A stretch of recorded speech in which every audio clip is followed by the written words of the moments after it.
Okay, I am reading for the Hammer for April 6, 2013. These are your notes. I've never heard of means 聞いたことない.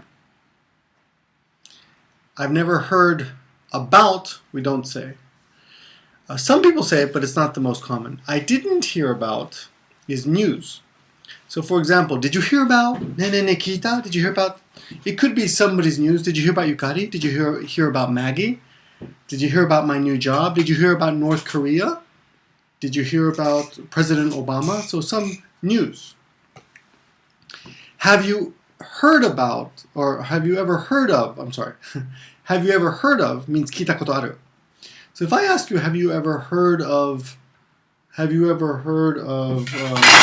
example, what does this say? Bleach. Have you ever heard of Bleach? Means, do you know this comic? Are you familiar with this comic? Do you know even the name? Sometimes you say, well, I've heard the name, but I don't know anything about it. Or maybe only the name. I only know the name. So have you ever heard of is the information, just the name or something. Have you ever heard of this virus H7N9? Have you ever heard about? We don't say.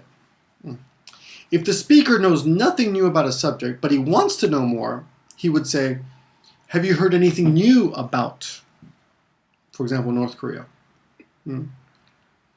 I heard about that. Means 聞いた、してる。わかった、聞いた. Okay. Remember, for computers, for iPhones, we don't say application, we say app. A strain is a shurui, a type. A strain of virus, a strain of a plant or an insect, a certain strain. We don't use strain for human beings or animals. Like Maggie is a breed, a human is a kind of person. Transmute is change. Mutate is also change. A mutant is a noun. It's an animal or person that's different from the normal. To pinpoint something, it's a verb to find exactly where something is. Pinpoint the location. To pinpoint the reason. Pinpoint the cause. Adjacent is basically next to. Poultry is any kind of bird that you eat. For example, chicken or turkey. Okay? Those are your notes. Thank you very much. I'll see you next week.